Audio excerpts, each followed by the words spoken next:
Sorry, it was actually working. I just had it on mute. Fellas, welcome back to the Fellas Show. How we doing today? It is Tuesday, October 26th. This is your home for sports betting, news, and entertainment. My counterpart is running late today, but he'll be here shortly, I'm sure. Welcome to Tuesday. No longer Monday. Congrats. We made it through Monday.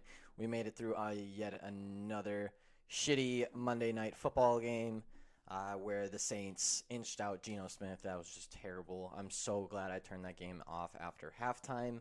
I'm so glad I didn't have to watch the bullshittery that continued. But we're here. We're on to the next day. Thank God that game is over. Holy hell. Anyways, if you missed it last night, you really missed absolutely nothing besides Marshawn Lynch saying the F-bomb and a couple shits on national television on the Manning cast, which was the funniest thing I have ever seen in my life. They need to make him a reoccurring visitor, even though I'm pretty sure his reign on ESPN is probably done.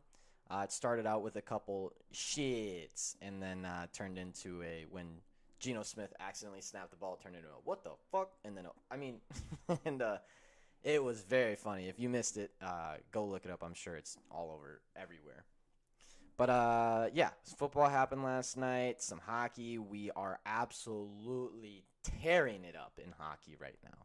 I think I said it yesterday and probably the Friday before on the Fellas Show, but this is the hottest start I've ever had to NHL season. We've been profitable. Last NHL season was our first official. I've always been profitable when I bet NHL, but this season it's got a different tear to it. It's kind of a different animal this season. Putting 2 units on the Hurricanes money line in regulation at plus one, almost 140 last night. Whew. It's a good time. NBA has been struggling a little bit. I'm not gonna lie, but we'll get that on track soon enough. I think we just need to go back to fading the public, honestly, because that's our bread and butter, and that's what we've always done in NBA, and it's always worked. So I think that's what we got to go back to. But anyways, today is Tuesday. Let's get into some Tuesday things. World Series tonight. We have Braves and Astros at Astros tonight. Should be a good one. It looks like Charlie Morton versus Framber Valdez because, once again, Lance McCullers Jr. said he's not pitching. I don't know what's going on with him. I haven't really looked into it. If anyone knows, let me know. But interesting stuff because I would assume that was their ace. I think that was their ace anyways because I don't think Framber Valdez is their ace by any means. But should be a very good game. I hope to God the Braves win, and I really do think the Braves will win, actually. I think they're just playing out of their mind right now, and when a team gets hot at the right time, this is what happens, and I think they do. Now, the only volume up. My volume low? Huh. Hang on. Let me fix it real quick. Bam! Oh, maybe too high? How's this? Are we good now? Vegas Shark? We good to go? All right. Anyways, let's get into the news today. As I was saying, I think that the Atlanta Braves actually do win today because they are just a hot team. And Charlie Morton versus Framber Valdez, the only thing that scares me is the fact that they will not have as many home games because they are incredible at home. Their fans are incredible at home, and the Astros are also incredible. Kind of low. That's really interesting. All my stuff is set. See if that helps at all. All right, we're good. Anyways. So, yes, I'm reading some of the headlines today. Kind of interesting. Matt Nagy, who is already on the hot seat for head coaching jobs, I think he's probably one of the ones most on the hot seat right now as the head coach of the Chicago Bears. He did a very interesting thing in his post-game press conference. And he kind of just threw Justin Fields underneath the bus. Loud at my work. Oh, okay. Sorry. So I'm just going to read paragraphs, and the writer on Yahoo really ripped him apart, but I'll just read what he said, and we can kind of decide what we think on this one, because part of me is like, well, he's just being honest, and part of me is like, wow, he really did kind of throw him underneath the bus. Matt Nagy discussed his challenge as a new quarterback playing in a game. Early on, early on, it's just important with a young rookie quarterback to get off to a fast start and get some confidence and some momentum going. Fair. It's making sure his eyes go where our eyes go. We're trying to make him comfortable to feel good with what we're doing schematically. We have to continue to stay patient. Fair. Very fair. All things that make sense. Now, he didn't acknowledge the fact that the fast start kind of didn't happen because of the coaches. There was a call in Justin Fields' helmet that said, hey, Bucks have 12 men on the field. Hurry up and snap it. So Justin Fields hurries up and snaps it. No one was really ready, obviously, on the offensive or the defensive side. Pass protection breaks down as it normally does on the Chicago offensive line. He scrambles out, throws one deep, thinking that he has a free play. Wide receiver falls. Bucks pick it off. Turns out Bucks didn't have 12 men on the field, whether they got him off in time or they just never had 12. They didn't. There was no penalty, no nothing. Fields even said in the headset they were telling me 12 men on the field. And so this is where this gets interesting because everything Matt Nagy said before this, I absolutely agree with. Yep, got to get out to a fast start. Rookie quarterback. You can talk about his challenges. Absolutely. But the problem is Matt Nagy says this. As these young quarterbacks go through this development, there's situations like this that can happen. We have techniques within our system to take advantage. And when that happens, if they do have 12 guys on the field and you catch them, obviously it's free play. If they don't, this is the weird part. If they don't and you hear that, that's where you have to understand that and learn from that. And that's our job, that we are teaching that the right way, not just him, but everybody. So you're telling me that a rookie QB is supposed to hear a call from his coaches that there's 12 guys on the other side of the field and spot that there's only 11? I'm sorry, but I think if even Tom Brady gets a call in his helmet that there's 12 guys on the other field, he's snapping it immediately. And maybe Tom Brady does notice that there's only 11. But you're expecting a rookie QB to go against the call in his helmet from his coaches, and you're even saying that you have to – very weird. Very weird. And then it goes on to just a little bit more. The one thing that you can't do is give a short field to a great quarterback like that and a great offense that's well coached, and you can't lose that drastically, the turnover battle. Holy throwing Justin underneath the bus, as Justin did have 5 turnovers, which is fair. You can say, yeah, you can't lose a turnover battle. But when the first turnover is completely on the coaching fault and then kind of sets the tone for the rest of the game because they go down by 14 immediately after that. Obviously, it's like 4 plays later. Tom Brady throws another touchdown pass, 14-0. Yeah, good luck digging yourself out of that hole, Bears. Fields came back and said everything he should. I've never been in this position where I'm losing. Oh, hello. Where I'm losing, I don't know how to feel. My only reaction is to keep working. You can get depressed, or you can get up the next day and keep working. Just interesting that Matt Nagy would kind of do that. Matt Nagy kind of threw Justin Fields underneath the bus, bro. Did he? Yeah, he kind of did. I'm not gonna lie. It was from the COVID cave. No. Yeah, well, yeah, from the COVID cave. Now, he just the call. There was a 12-man on the field call in Justin Fields' helmet, and he obviously said hut and threw it, and it wasn't 12 men. And then the coach was like, "Yeah, he should have spotted that there was only 11." Like, boy, how the hell are you gonna expect a rookie QB when you get to call on his helmet that there's 12? Expect that there's only 11. That's some Tom Brady shit. Just interesting. Yeah, and for a guy who's already on the hot seat as a coach, probably not what you want to do, throwing your franchise QB a little bit underneath the bus. Probably want to take a little bit more ownership than that. But, yeah, I just found that real interesting to see. And the Yahoo reporter absolutely ripped Matt Nagy a new one. But fair enough. Yeah. But, yeah, it was a very interesting little story there. Anyways, moving on. There was an official after the Titans-Chiefs game that died on his way home. Carl Madsen, 71 years old, has been an official in the NFL for more than 20 years. He was an actual official for 12 years, and then the last 12 years he's been as a replay official. Died on his way home from Sunday's game between the Kansas City Chiefs and Tennessee Titans.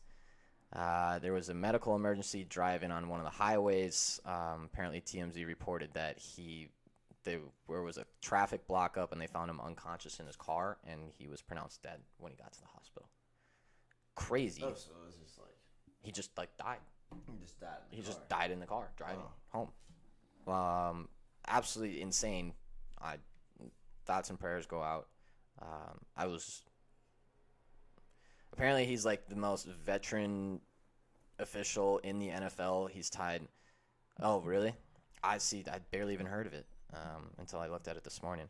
So he was an on-field official from 1997 to 2008, and then since then he's been a replay official. So weird. So thoughts and prayers. That one sucks. And yeah, he's tied for the most experience of any.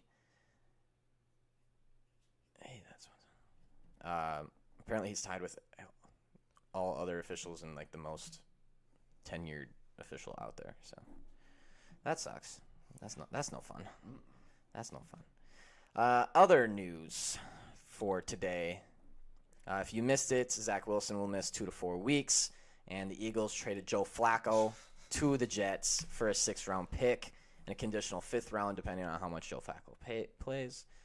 Yeah, the quarterback factory, man. Yeah, the quarterback. Another one. Yeah, they're off the line. Yeah, so probably the best decision the Eagles could have made there, and I don't know if. Hey, we got a bunch of Tennessee people in the chat today. I don't know if that was necessarily the right move because it seemed like, Mike White did okay in his first game and only game. Bad. Yeah, I mean, he's not.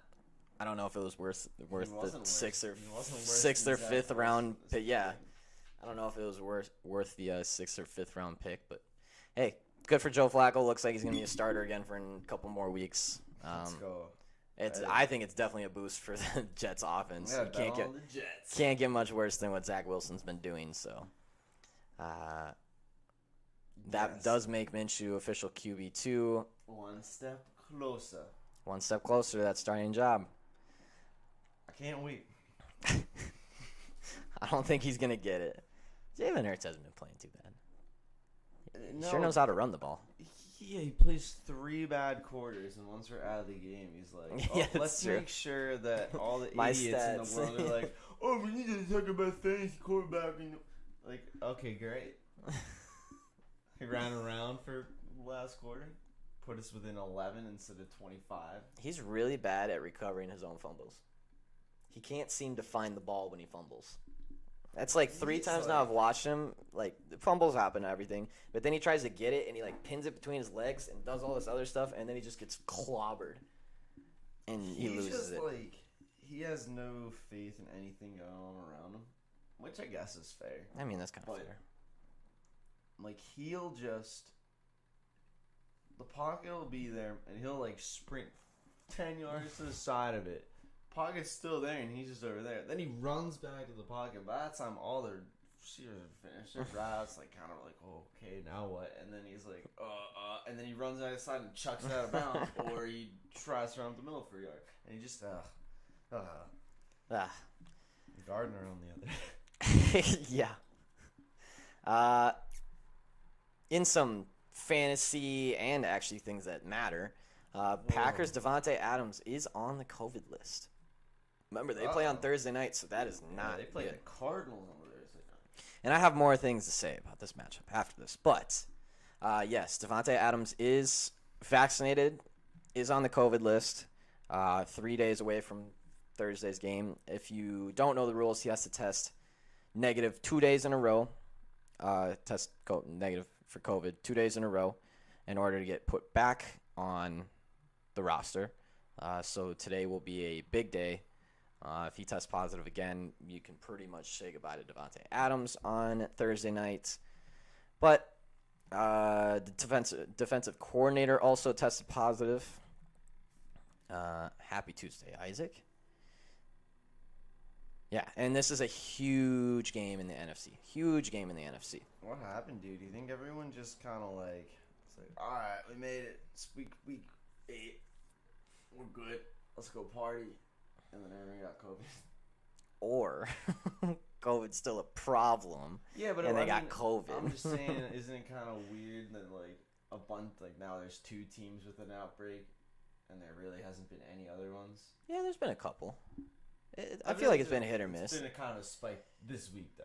Yeah, but I would agree with you if there was more people, but it's just Matt Nagy and one other guy in the Bears and then Devontae Adams. I thought there was like 4 guys or something on the Bears. No, I mean, if like the whole entire team had it, I'd be like, yeah, okay. The Birds did Joe Flacco so dirty. I mean, he gets to go play again. He gets to go play some football. The problem is, it's for the only dark green team that's worse than the Eagles. I saw a poll today. It was like a 4-team poll, and it was like, which fans are the most miserable right now? And it was Texans, Jets, Eagles, or Lions, and like 50% said Eagles. I was like, yeah, I agree with that. Lions probably true, because Lions fans aren't miserable. They're used to it. They're used to it. This has been like this since the 90s. Jets knew what was coming. I think if you're a Texans fan, you gotta remember Texans should be happy, very happy with what's going on this season. No. You have to remember, 2 years ago you had Deshaun Watson and DeAndre Hopkins. Oh, now you're here. Oh, no. I'm talking like, if I'm a Texans fan coming into the season, I'm like, we're going 0-17. We're going 0-17. The fact that they even won a game is incredible. Oh, yeah. I'm sure Texans fans are feeling very good right now, like on how the season's gone so far. Considering what it should have been, yikes. Yeah, I think. But what don't you think? Maybe even like, glimpse of hope. Tyrod Taylor, and he's dead. Yeah, he's coming back. And you have this wide-necked man. No one knows where he came from. I mean, every single person at the Texans has ranked 32 out of 32 this season. Fair. So That's the fact fair. that they're not 32 makes them above where they should be. No, they'll probably be 32. Tyrod was actually decent. No, until Tyrod comes back, I think they might be 32. Nah, Lions. Really? Lions. I think the Lions beat the. I think the Texans Lions beat the Eagles. So then. I think the Texans might be the Eagles. Nah, the Eagles aren't worse than. That's what I was like. The Texans are not an NFL team. Yes, they are. They've won games. Without Tyrod Taylor, they're not. Didn't they win a game without Tyrod? They almost beat the Patriots without Tyrod Taylor. Are the Patriots is that like a crazy good thing? Like, are you gonna say the Patriots aren't an NFL team either? No, but I'm saying like the Lions almost beat the Ravens. They kept it real close with the Rams. They've kept it really close with the good teams. The Texans seem to get stomped by every team that's supposed to stomp them. Yeah, that's true. They've won games. That's something the Lions can't say. I know. Hey, with Tyrod, that's a whole different team. I'm with you. Tyrod, they're not even in bottom 5. Tyrod, they're up there. But man, without him, they are just spinning around. Yeah, they are spinning. Anyways, talking about this Cardinals Packers matchup. I saw the Packers get power ranked at 3 today, and I don't know what the fuck is delusional problem with people in the Packers. Why? Why is this team power ranked 3? How are the Bengals power ranked at 8 and the Packers are power ranked at 3? Now that's uncool. The Bengals are a top 5 team. The Bengals are the top team in the AFC. Technically. I wouldn't go that far. But yes, technically they are. What but is your power ranking, you know? How are the Packers power ranked at 3? This team has somehow fooled everyone into thinking that they are curb stomping teams, and they're not. All right, so start the season, they lose by 35 to the Saints. Whatever, week 1, I get it. It happens. Lose 38-3 to the Saints. Okay, cool. Go out the next week. I think their spread is like 14.5 against the Lions. They win by 18. Solid. Good performance. Good way to bounce back. They come out the next week. They beat the 49ers, which are power ranked about 21st right now, by 2. 30-28. They then go out the next week and beat... Is that the Bengals game that week? Bengals game was after... Yeah, so they beat the 49ers by 2, and then they go out to the Bengals and win a game in OT that they absolutely should have lost about 10 times over, repeatedly.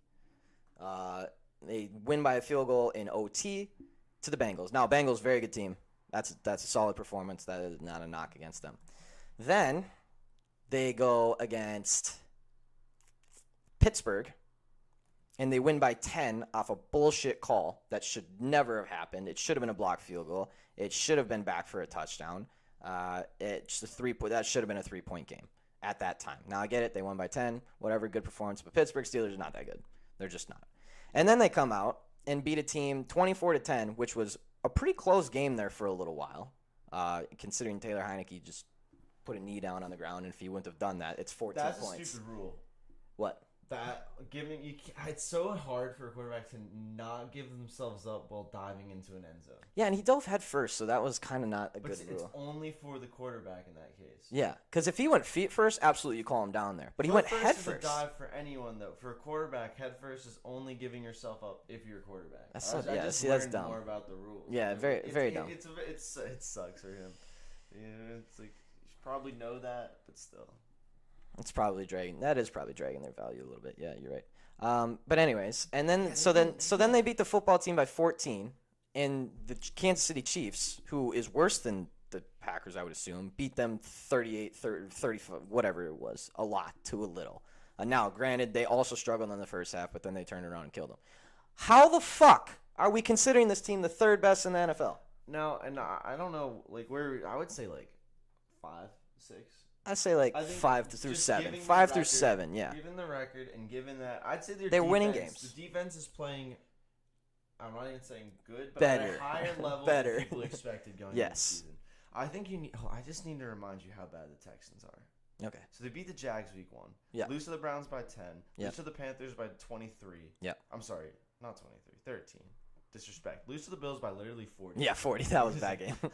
Lose to the Pats by 3, kept it close. Lose to the Colts by 28. Lose to the Cardinals by 26. Mm-hmm.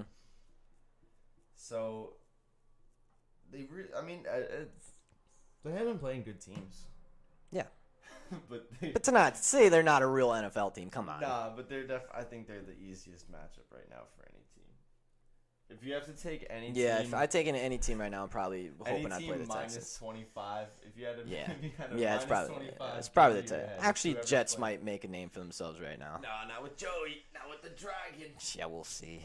We'll see. He kept them games last year. Yeah, that's not the offense I'm mostly worried about, though.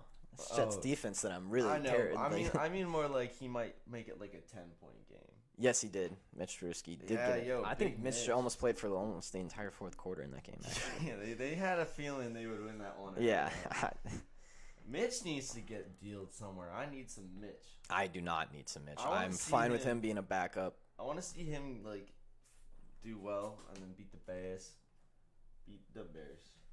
Yeah, I don't know. I'm pretty sick and tired of Mitch. I was pretty sick and tired when he first came in the league. How do you draft a QB that's played 8 college games ever? I don't know. How is that a recipe for success? I mean, I don't even care. He's just showing. I hate that his name keeps popping up. Like, why? What has this dude ever done besides play 8 games for UNC and get drafted like number 1 or number 3, whatever it was? I get it was really good defense. Took a team to the playoffs one time, and then he kind of. I don't know. I feel like he was always decent, and then just kind of that whole organization stinks, and he kind of died as a result. Yeah, that's probably true. Any QB that goes there is gonna die. It's a death zone. Yeah, it's a bowl of poison. It's like. So yes, the Texans are power ranked at 32, followed by Jets, Jags, Lions. I think that's pretty fair. Miami. Yeah. Football team is at 27. Eagles followed at 26. Bears 25. I don't know if we're worse than the Bears. You might be worse than the Bears. I don't know if we're worse than the Bears. I don't think you're worse than the Bears either, actually. Giants. Yeah. Denver, Falcons, and then Panthers, and then it goes on and on. 49ers getting 19. Yep, that's about right. They stink. They do stink. They do this every year. When will we learn? Well, besides the year they went to the Super Bowl. Well, that was not long ago. I mean, in football terms, it's a different team. It is a different team, yeah. Yeah, it's like honestly, since that year, every year. It's been bad. It's been like, this is their. Because the year after they died, like all 22 starters died, and then they just haven't been the same since. Because every year, like, Nick Mullins has to come in and be like, hey, maybe he can win us a cup. Maybe he can win us a game. So Cardinals, so I'm just reading this. Cardinals power ranked at 1, Bucks 2, absolutely. Green Bay 3, you're out of your fucking mind. Rams 4, maybe. Cowboys 5, no. Tennessee 6. Disrespect to Titans. They did lose to the Jets, though. They lost to the Jets, but what does a power ranking mean? Yeah, 6 is probably fair. Yeah, that's fair. Bills at 7? I don't think so. I would still have the Bills above the Tennessee Titans. I know they beat them, but I'd still have the Bills. I have the Bills at 4. The Bills are looking damn good. That defense, they're the only team that's fully put together right now. They have the elite offense and the elite defense. They really are. You know they can win in the way they're winning for the entire season. Yeah. And honestly, is that a power ranking or not? I can say that about the Cowboys too. So maybe 5 for the Cowboys is about accurate because they're the one of 3 teams that has elite and elite defense. Maybe I one think of 2. that the Cowboys, you have to just give them the nod because of their record and because of just Bengals at 8 is kind of a snub, although it does make sense. I guess who are you gonna put them above? Yeah, I put them above. See, that's something that gets. I might put them above the Rams, honestly. I'm not that high on the Rams at the moment. Neither. You're gonna have to convince me. Yeah, they can't run the ball, which I think can sink them like the Chiefs against the Bucs last year. I think their line's They better, can kind of run the ball though. I think they're. Yeah, I mean, the thing with it's either if Zach Moss. Neither Zach Moss or Devin Singletary are consistent. Yeah, but the change of pace backs and having them both go in there, rushing for 120 yards between the two of them every game. Yeah, and another 20, 30 yards receiving. It's never like a super balanced thing, so it's always a little scary. Actually, but no. I just think their O-line is so much better than the Chiefs. It doesn't. Oh, matter. it's so good. Rushing. You just never know what they're gonna do. Sometimes Singletary. I mean, I guess for the team overall, it doesn't matter who does what, but.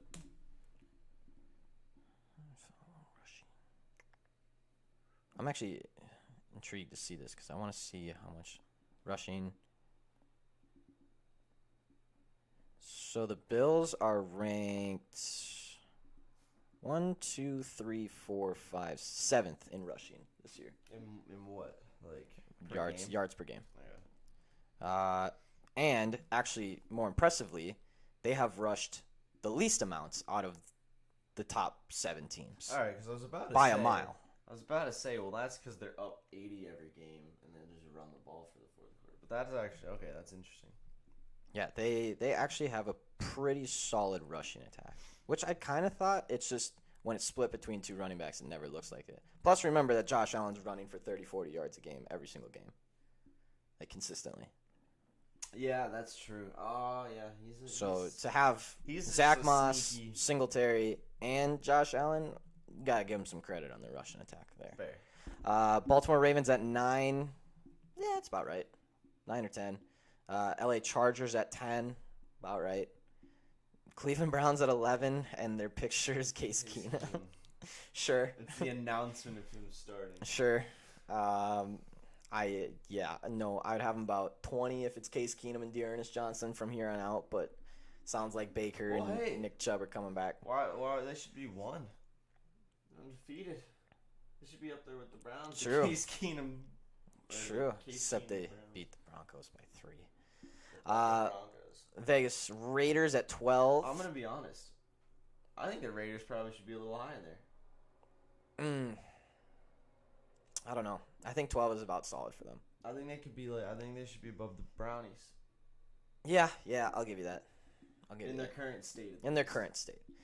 Kansas City Chiefs at 13. A little disrespectful. I understand what's going on. The defense is bad, though. They tried putting that losing record, 500 record, up in the top 10 for so long. Now it's like, all right, you actually have to win a game if you want to get back up there. Sorry. Yeah. I'm so sick. I don't know. You know what? The Chiefs have my brain in a tizzy, bro. I don't know what's going on. It's the defense. But is it? I think. Yes, it is the defense. It's more, but. They're ranked 32nd in every defensive category. No, totally. I've seen it. And they're negative turn. They're 32nd in turnovers too, and it's really hard not to be the worst defensive team when you're the worst turnover team.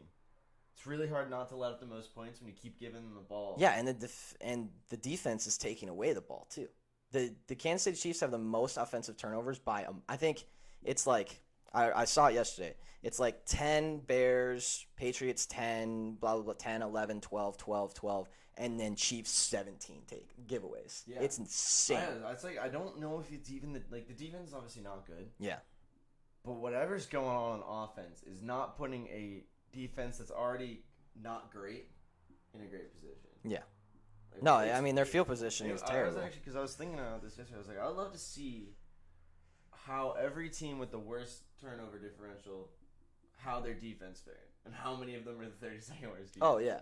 Because I think it's probably a pretty direct correlation. But they don't have any running attack at all. No. And Pat Mahomes is just like... Yeah, he just keeps throwing. And now he's not holding on to the ball. He's getting stripped. Like, we're seeing Patty Mahomes get killed out there. And it is the O-line once again this year. It's the O-line, and the receivers are making drops and popping up passes that get intercepted that put them in a position where they need to throw more stupid passes that then get intercepted. Yeah. But, I mean, there isn't much excuse for the Titans game. No, not at all. There's no excuse. And I understand that Patty Mahomes is one of the best QBs in the league, but he looks like dog shit right now. He looks terrible. He has no composure. Yeah. Because normally, like, we've seen Pat Mahomes after a turnover. We've seen Pat Mahomes after the defense has the points. He just goes out there and makes the plays and wins. Now he's not. Now he's frazzled. Yeah. I just think it's the fact that it's like, tomorrow the Chiefs could wake up and not lose another game, and I wouldn't be surprised. No, I'm with you. I'm 100%. I don't think that's the only thing. Dead in the dirt. I don't think you can say that at all. Saints follow right behind Chiefs at 14, probably because of their record at 4-2. You can't argue with that. You know? Can't argue with a 4-2 record. But boy, it's been an ugly 4-2.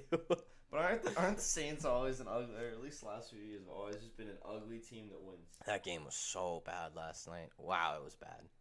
I got home from work and everyone was I turned that game off before the second quarter even ended. I was like, no, thank you. I saw the Saints score their touchdown to go up 10-7. I was like, good, I can go to bed. Saints are gonna win. Yep, Saints won. A little same game parlay hit. Yeah. Plus one or whatever. Yep. Very, very nice, very nice. New England Patriots at 15. Boy, is this team confusing to me. I love it. Something about them is like... It's confusing in my favorite kind of way. Yeah, and it's just because it's the most inconsistent team out there. 1 week, their rushing attack is terrible. Yeah. The next week, their rushing attack is incredible. 1 week, their defense is dog shit. The next week, their defense is incredible. Like, it just goes flipping back and forth, and it makes no sense. Live bet Kamara, dude. Kamara's a monster. That Caesars Boost knew what they were doing. Well, happy I didn't take it. I saw one at, I think it was Caesars. It was plus 170 for Kamara over 150 rushing and receiving. Boy, I would have slammed the shit out of that if I was on that book. Pittsburgh Steelers behind the Patriots at 16. Okay. This one actually made me a little bit mad. Vikings at 17 behind Steelers, Patriots, Saints. Oh, really? I think you should probably be above the Steelers, and I think you could get above the Saints. We should be above the Saints, the Steelers, the Patriots. Yeah, I think you're definitely above the Pats. I think you guys are very kind of similar to the Saints in some ways. Yeah, except we have an offense. Yeah, you have a much better offense, but I think they have a stronger defense. That's probably fair. I think it's like if things go right, you could end up. But our offense is like way 10, better. 11 teams. Yeah, we have like a top offense in the league right now. It's up there for sure. Yeah, seeing them at 17 makes no sense to me, considering I think the closest team to beating the Cardinals this year. Yeah, they at least have to be top 16. They can't be in the bottom. Yeah, no teams. No, definitely not. Followed by the Colts at 3-4. Hey, give them 2 weeks. The last 2 weeks they've looked impressive. They've looked much better than they have beaten the 49ers, who is right behind them at 19. So that's a tough matchup. Yeah. That's for that leapfrog. They played the Ravens tough. Yeah, that was a game. They beat San Francisco. Yeah. Yeah. I think that's probably about where they should be. I might give them Texans. Sure. Trap game. Sure. I'd probably put them. Yeah. 18 is probably exactly where I'd put the Colts right now, but with a trending upwards. Yeah, very much they're trending a upwards. losing record, but they look okay. Yeah. Followed by Niners at 19, Seahawks 20, Panthers 21, Falcons. Panthers should be lower, man. Also, I think you're wrong about C-Mac still. I don't. You still don't think you're wrong about No. C-Mac? You think C-Mac would turn this team around completely? I mean, all I know is they won all the games. Without, they lost all the games. It's just a line in the dirt. Dearness Johnson. No, that's fine. Elijah Mitchell. That's fine, but I'm not talking about them. I'm talking about Christian McCaffrey. Alexander Madison. No, those guys are all great. And I don't think Chris Carson is as good as C-Mac. I know Nick Chubb and Kareem Hunt are both very, very, very good. Not as good as C-Mac. Nick Chubb is better than C-Mac. Nick Chubb is a better running back probably than C-Mac. Statistically wise, but I think C-Mac No, as a can do, running back wise. C-Mac can do things that Chubb cannot. Yeah, catch the ball a little bit better, but other than that, no. He's not breaking tackles like Nick Chubb's breaking. He's not running with the power that Nick Chubb's running at. No way in hell. Closest. Put it in the rafters, baby. Yeah. Put it in the damn rafters. No, I just think that the Panthers are a very bad team. Yeah, they are now. I don't know how. That's a blow up and a half. It's a blow up. That's a blow up and a half. They're trying to get Deshaun Watson now. Things have been so bad. You're getting a guy with 24 allegations against him. That's when you know you're in a dark hole. You know, you know the Dolphins did it 2 weeks ago. They've been down 7 holes. Yeah. Between the tackles and Dolphins are at 28, right above the Lions. You know what? I think the Lions are exactly where they should be. Yeah, I think the Lions are exactly where they should be. Above the Jags, above the Jets, and above the Texans. I think the Lions will end the season 1-16, following their win this week. 2-15. Following their win this week. I don't doubt it. I don't doubt it either.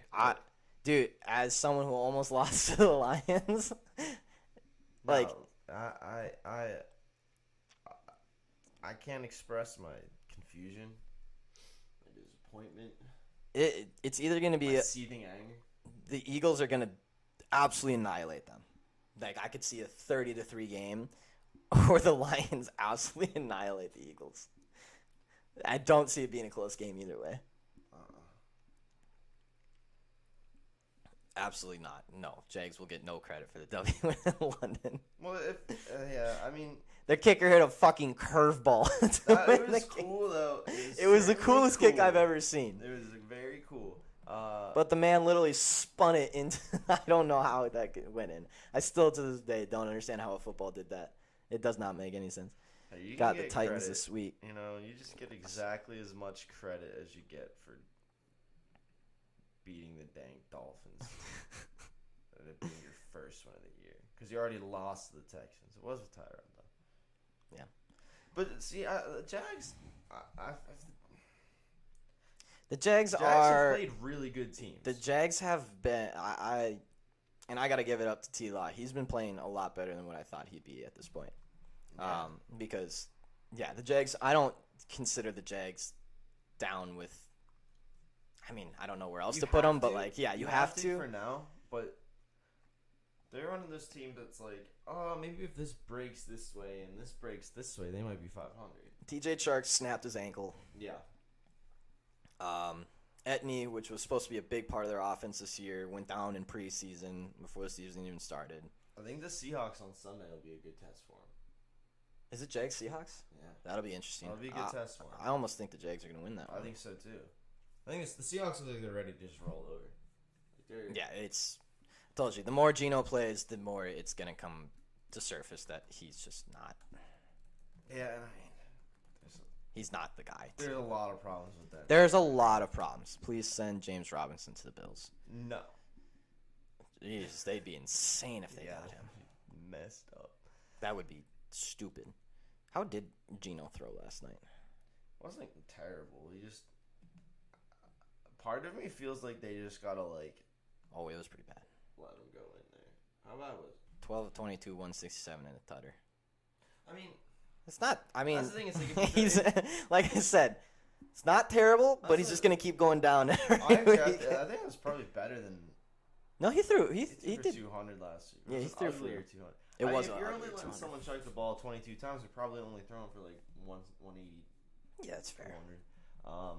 Actually, no, that's not true. Because if you're averaging like 10 yards per pass, you Not the Bills, absolutely not. But I mean, Jameis threw for 35 and threw for 222. So. he threw 35 yards or 222. Yeah, 30, So that's 35 a attempts. stat line, That's dude. a Jameis stat line. Just airing that bitch out. Just throwing it to some And Alvin guy Kamara in the got head. 10 of them. He had 19 completions, and without Alvin Kamara, he went 9 of 25 without without dumping it to Alvin Kamara. So, hey. Give Gino Alvin Kamara. Guys, I won in fantasy yesterday because Marquez Callaway only got 3 receptions for 32 yards. He got targeted twice in the red zone, though, and both times he was wide open and Jameis missed him. One time, Seahawks linebacker made an incredible play. He jumped 20 feet off the ground and got a hand on it. But the other one, he just missed him. How about those Jameis legs last night? He's got some spin moves in open space. Jameis always had a little bit of legs. I love Jameis. I don't know why.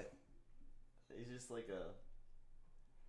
The goony funny dude. dog. Yeah, he's just a goony dude. He's just like You're always, a good boy. He's just always doing something funny, and I love it. And sometimes he just starts slinging football. Jesus. 9 receptions for 108 in the first. And he's a running back. Yeah, it's so. I mean, they do rely on their screens a lot, so it kind of makes sense. But it is insane. I mean, with Jameis in, they're like, how can we make it so Jameis doesn't have 86 interceptions this season? Well, if there's no defenders between the ball and the player he's throwing to. Yeah, this is true. It's very big brain. Also, if you missed it, the guy whose negotiation skills weren't very good with the Bucks got paid. He got what he should have out of the whole deal. The settlement was a good one. As you know, the ball that Mike Evans gave to him was valued at around $500,000, probably more, honestly, if he wanted to sell it. At first, he just got I think a signed jersey and like a ball or something, but they made it right with the guy, so they're giving him 2 signed jerseys and a helmet from Brady, a signed Mike Evans jersey and signed game cleats, $1,000 credit at the team store, and 2 season tickets for the rest of this season and next season. That alone is pretty impressive because that's about. Wow. Yeah, I mean, that's pretty impressive. But on top of it, Tom Brady's giving the man a Bitcoin. Like $63,000 right now. So Tom Brady's personally going to give... Tom Brady's Bitcoin? Tom Brady's going to personally give the man a Bitcoin. So that means, first of all, how many Bitcoins is Tom sitting on? Probably quite a few. But also, let's keep in mind, everybody. Everybody's talking about, hey, this ball's 400,000, this ball 5. If they wanted that ball back, yeah, security would have walked up and said. Yeah. So I think this guy handled it very, very well. This guy did handle. I heard approach, being like, perhaps we can strike a deal. Yeah, I heard a lot more of. Oh, I would have gotten a lot more. I'm like, no, you wouldn't have. No, you wouldn't have tried. Nothing. Tom Brady asked for that ball back, and I'm like, okay, Tom. You would have gotten yelled at by security. Yeah. If you tried to fight it more, you would have got escorted out. Also, this guy was at that game because his friend gave him a ticket the morning of the game. Life-changing. So that friend should probably take that friend. He better split that game for the next 2 seasons. Yeah. That better be. He better split that Bitcoin. He better give him a signed jersey. He better. Yeah, there better be quite a fit. He did handle it really well, and that's probably negotiation. That's probably why they were very nice to him. But good for that guy. He may have given up $500,000, but he got about $100,000 back. So maybe even a little bit more. So yeah, way to go Bucks. Way to go fan. Way to be nice to each other and not be greedy. And everyone was nice to each other. And Tom Brady's like, hey, thank you for being a nice guy. Whenever Drew Brees talked on the Peyton and Eli stream last night. Drew Brees was even on. I stopped watching after the first half. I saw Marshawn Lynch drop the Effenheimer That was hysterical. I rewinded it about 8 times because it was so funny. After repeatedly saying shit a couple times. And then Tom Brady came on. That was pretty interesting to listen to him, Eli, and Peyton talk. That was a good time. And then, I turned the game off because I was like, I know exactly where this game is headed. There's not going to be many more points. And I was right. There's only 6 more points after half. So I'm glad I turned that one off. He's living his best life, man. $1,000 at their team store, I would die. Yeah. I'd get him, 2 jerseys, probably? No, that's a very good deal. You have a lot of fun with $1,000 at a team store. If you're smart with that grand, you go for one nice. You go for one. Actually, no, dude, you got 2 nice jerseys that you can't wear anyway. Yep. Those are your memorabilia ones. Then you get 1 nice jersey that you wear around. You could probably get some Tom Brady jersey and then or you something, get 3 or Gronk. less nice ones. So I don't even know. I mean, you already have so many jerseys. Complete color run. Yeah, you want a home away alternate. True. And then you get a hat. Nice hat. A nice hat. Couple really nice hats. Nice, dry fit hoodie. Nice really hoodie, sweatshirt, nice. A nice, NFL sponsored Bucks hoodie. What else do you get? Probably get a couple hats. Nice, nice Chris Rojo jersey. That one. You can get 6 of those for $100. What can you get? Bucks. All right, let's see who can make the best cart for $1,000 on the Bucks team store. Official Bucks gear. See, I'd go with the beanie Bucks hat. That one's pretty sick. Oh, that's smart. Always a beanie. And there's a deal on half of this stuff too. Yeah, this is all. Oh wow, 25% off using your purchase scored. Oh, Super Bowl bobblehead. Oh no, training card set from the Super Bowl. Yup. Oh, that's dope. $20. Yup. What is this? I would get one of the Salute to Service jerseys because I've always thought they look cool, but I would never actually spend money on one. Yes. But if I had $1,000 free dollars. True. Oh, I wonder what kind of sweet jerseys. Oh, there's probably. Oh, wow, there's a lot of stuff. Creamsicle throwback one. Yeah. Yeah, you have to get an orange one. I'd get a. Oh my God, I would definitely get this. $140. Tampa Bay Buccaneers Super Bowl champions 2x4 solid wood cornhole board set. Let's go. That is sick. Are you kidding me? Okay, I'm getting the Gronk jersey in red. Yep. Wow, $1,000, dude. That's now that I look at it, that's a shitload of stuff at the store. I want a Lenny jersey in black. Wow, there's so much stuff. Yeah, I would have a heyday. Man, I would go through $1,000 way. I would go through $1,000 very quick, but also you could get so much shit. Oh, I would get a GOAT $12 shirt for $25. Wow, guys, if you're bored today, go look at the Bucks team store and see what you could get with $1,000. You'd be shocked. Every time I go on the team store, I just my brain's blown up.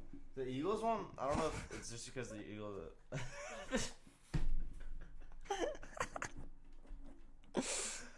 JPP's hand. That might cost you $1,000. That might be $1,000. That might be $1,000. But it's signed. True, it is signed. This one's interesting. This is very interesting. What? They power ranked the NFL head coaches from least to worst, or best to their worst to best. Oh, let's put Dan Campbell at 32. Hey, that's why. Hey, wear Mike Evans' jersey to the game. Apparently, life changing. Yeah, that is a pretty life changing moment for that guy. Like literally, literally changes your life. So new arena. I don't know who these people are. They're probably pretty stupid if they're doing this, but NFL head coaches ranked from worst to best. 32. Dan Campbell. Disagree. I think that's so unfair. What do you expect the Lions head coach to do in their first year? Yeah. And they've almost won so many games. He's coaching up guys that shouldn't be competing like they are. They almost beat the Ravens. They almost beat the Vikings. They had a good shot at the Rams there for a little bit. Like, come on. And I love the way he coached that game, too. Yes. Coming out with 2 fake punts. Yes. Onside kick. David Culley, Houston Texans, 31st. Again. What is he supposed to do?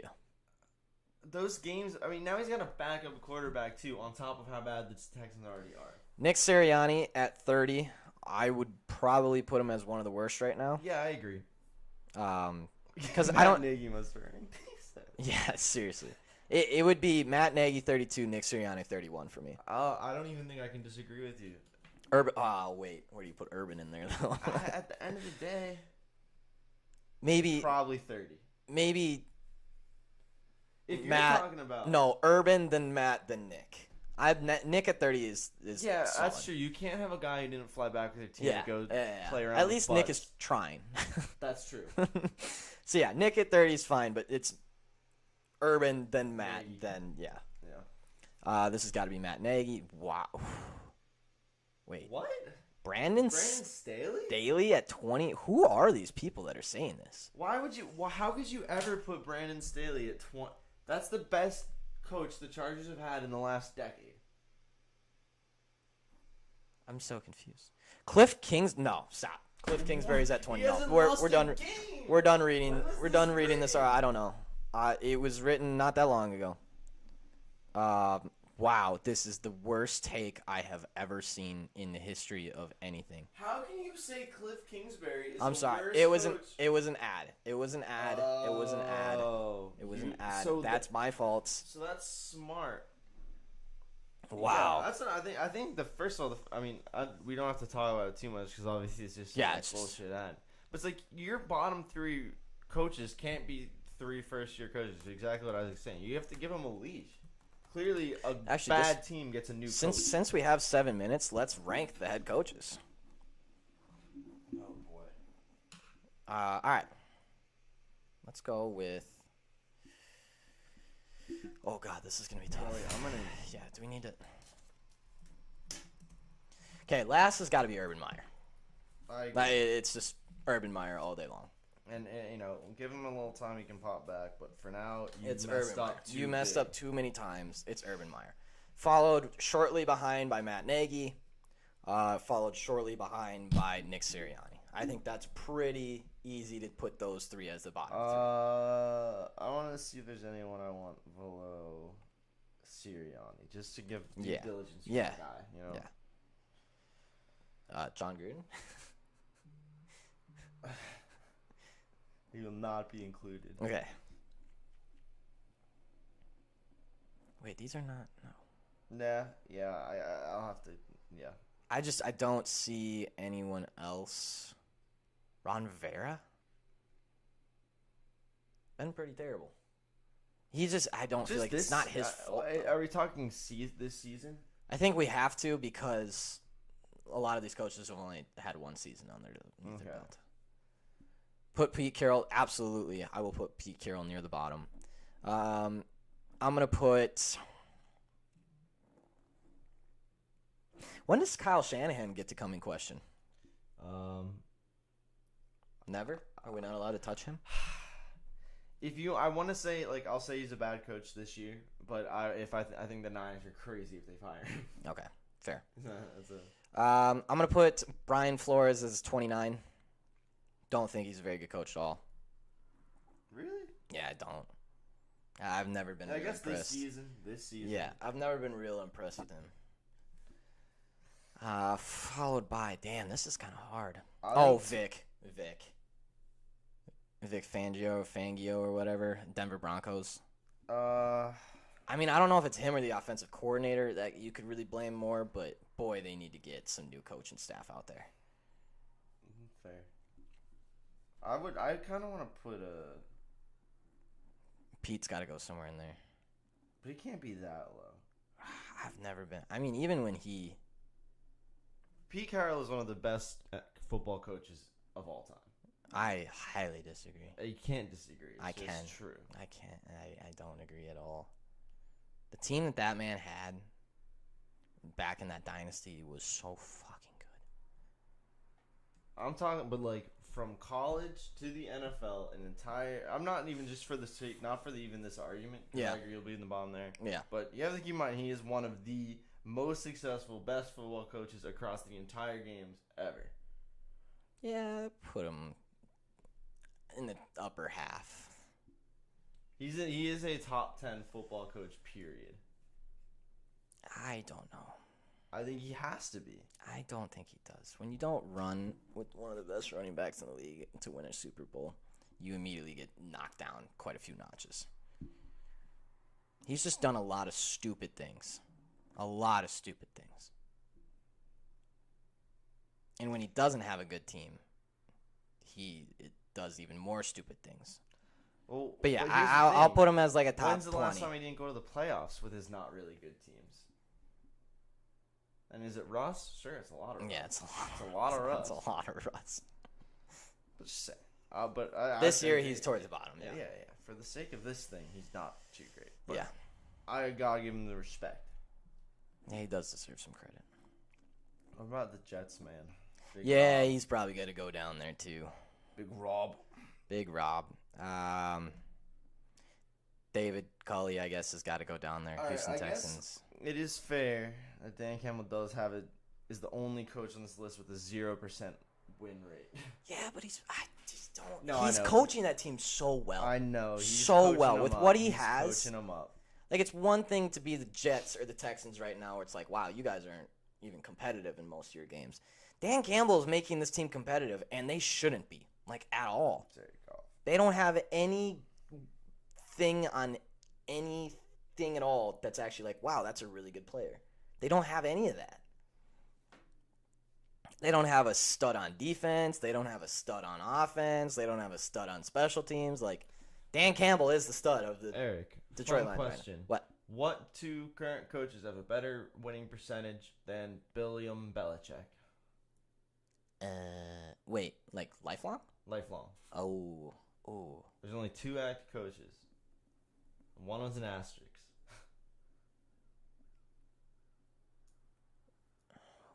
Mike Tomlin and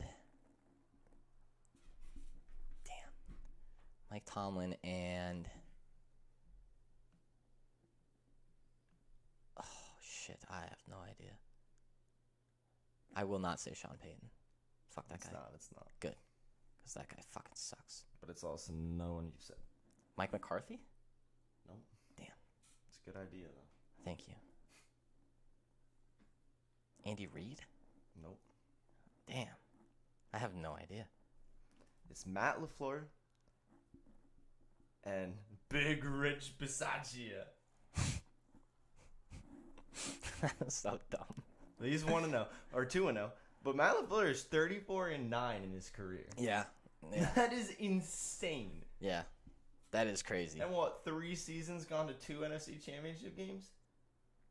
That is pretty crazy. That is insane. Still, holy shit.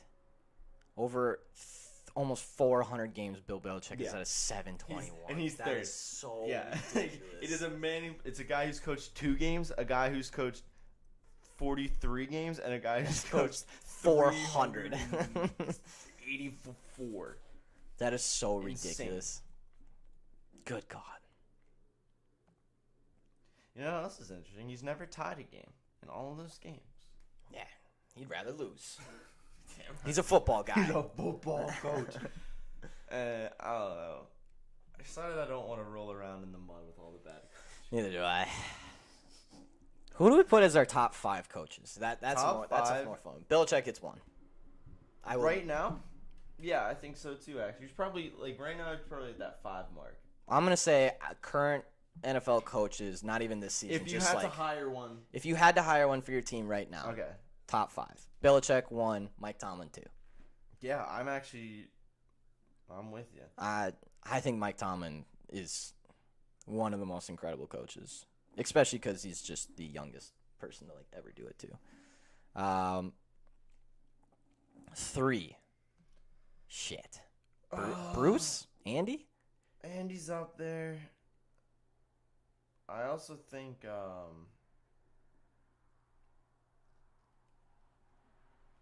don't know. Do I say something stupid? No, you can if you want. It's okay. I'm not saying Sean Payton. Fuck that guy. He's a cheater. Sean McVay is a pretty good coach. Sean McVay is a pretty good coach.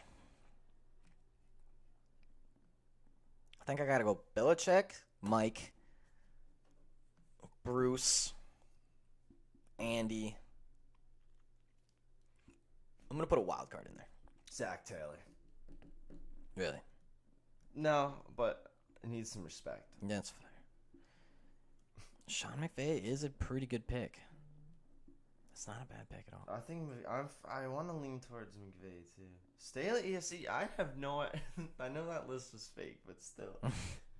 Yeah, how the hell do you put that man? Staley in that was even one of the most disrespectful Actually, things I've ever seen. Nah, I'm putting Kingsbury in there. I also want to put Kingsbury in there. Can you believe that people had him as one of the top coaches to get fired this year? I think as betting ons, just because. I had him as coach of the year. Yeah, I think because he was one of the favorites for coach of the year too. Yeah, he's in a position where he either succeeded and did the best or failed and was out. Yeah, that's true. It's an interesting spot with the team that he had. Yeah, that is very fair. Very fair. No love. I did look at him. I refuse. I just nah. He's ugly. And I'm going Rich Bisaccia. I'm taking the gamble. Matt LaFleur is a good one. He's an incredible. I mean, what a blessing to come in as a head coach with the team that he has. Yeah, well, I think and the quarterback that he has, and the offense that he has. Like, he's coached some guys up though. He's coached a lot of guys up, and he's also coached alongside Aaron Rodgers, which is what I think needed to happen because Mike McCarthy and Aaron Rodgers didn't coach together. It was just Mike McCarthy and then Aaron Rodgers being like, "No, I don't want to do that. We're going to do this instead." And I know that LaFleur and Aaron Rodgers had a rough go of it in the first. They didn't like each other much. But yeah, just the fact that he's progressed so much. Vrabel is definitely underrated. I don't think I can put him in my top 5, but also very underrated with what he's been doing over there. Just a football guy. Football. I don't know. Actually, you know what? I don't know if I put Andy Reid in there. Now that I think about it. I don't know. I can never decide if I actually think he's a very good coach. I think it's important to remember with Andy Reid that he not only coached the Mahomes Chiefs, but he also arrived and turned the Chiefs into a contender with Alex Smith. Fair. I just always think of his clock. I always think of his clock management, and I'm like, how can you be a top 5 coach? You think of his clock management. It how haunts me can every time I go to sleep. Matt Rule is a question mark. Matt Rule as a football coach, not even an NFL coach, I put as a very, very, very good football coach. Considering what he's done with programs throughout college, and then, I mean, he's kind of sorry you got Sam Darnold on your plate. And a hurt CMC. Yeah, he was good for a couple days. A hurt CMC and a bad Sam Darnold, like shitty. And a defense that is not living up to its potential, but no Temple bias at all. Hey, man, he turned our program to really shit to really good, and as soon as he left, we turned to really shit again. We just need Matt Rule and P.J. Walker out there. Yeah, we do. Good old days. Yeah, yes, there's definitely some Temple bias there, but at the same time, we were really bad, and then we turned really good, and then we turned really bad when he left again. Who is that dude that was our coach for a day? And then the Miami guy? Miami guy. What the? Yeah, I hate that guy. He got to be the mayor of Miami. Yeah. And then the other guy who used us as a springboard for like a year. Yep. We keep getting used. We're getting used. I don't like it. I want someone to love us for us. He did well at Baylor too. Yeah. Vrabel is definitely underrated. I think so. Can't be because you got a DM from him, right? Can't be why. No, he definitely is underrated. I think what he's doing with that team is pretty good. Also, Derrick Henry for head coach, maybe assistant coach. Dude, he's halfway coaching that team too. Yeah, quarterback, any defensive. I don't know. What can't the man do? All right. MCDC. I can't believe he's getting snubbed like that. Wow, here's something interesting. I'm just looking at. First of all, Brandon Staley is first year 4-2. I was just like, oh, okay, so literally everyone at the bottom was hired in 2021. Yeah. The only exceptions are Staley and Art Smith. It's 3-3 with those Falcons. True. I give a little credit there, I think. True. No one thought that team would be 500. We were actually absolutely dookie on the Falcons. And I always say, don't dookie on the Falcons. I have Matt Ryan, and Matt Ryan's one of the most underrated players in all of history. Yeah. But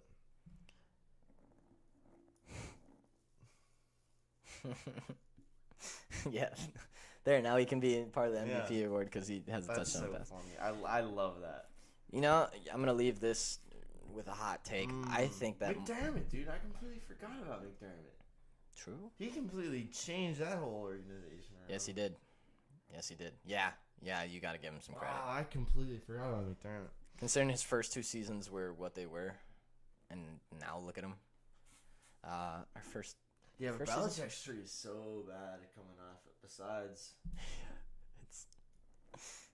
Belichick is just a number one You and can't always beat him. like you will never be able to beat him. You What can't he's beat done him. and just he just can't beat him. We'll leave this with a hot take. I think Mike McCarthy is like a top 10 coach for a very long time. I was always impressed with what he was doing in Green Bay. It seems like he's turned around the Cowboys. Now he has every weapon ever. But I do think he's a good coach. I did think he was a good coach on the Packers, too. I was surprised when they got rid of him. Besides the fact that he didn't want to run the ball.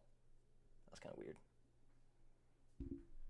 Oh, that was with their current team win percentages. Yeah, I was looking at career, too. Oh, it's the same, except McVay's above Belichick as well. By 1/10%. Yeah. Wow. Interessant. Oh, but LaFleur and Bisaccia are still up there. But that takes MCDC out of the bottom. He's 5-14. Hey. Hey. Hey. All right, fellas. Let's kick it to a break. We'll be back in 5 minutes for all the bets tonight. Very excited. NHL is on a fucking roll. And we get World Series tonight. Let's go. Game 1 World Series. I'm excited.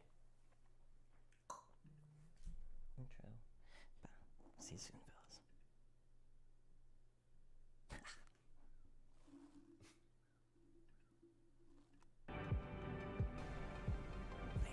Nice.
clicked.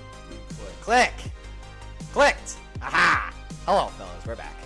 Hello, fellas. God, this is a jam and a half. I get so pumped. All right. Time for bets, fellas. It's Tuesday, October 26th. First day of the World Series is tonight. Get pumped. Get excited. Let's go, Braves. I'm going to start a Seminole chant in here if I have to. Anyways, let's start out with baseball since there is the game tonight. Framber Valdez versus Charlie Morton. I don't have the stats in front of me. Hang on. All right. I could go into, the how they've been doing recently, but Charlie Morton's been pitching pretty well. Framber Valdez not been pitching as well. Charlie Morton against the Houston Astros. They have faced him quite a bit.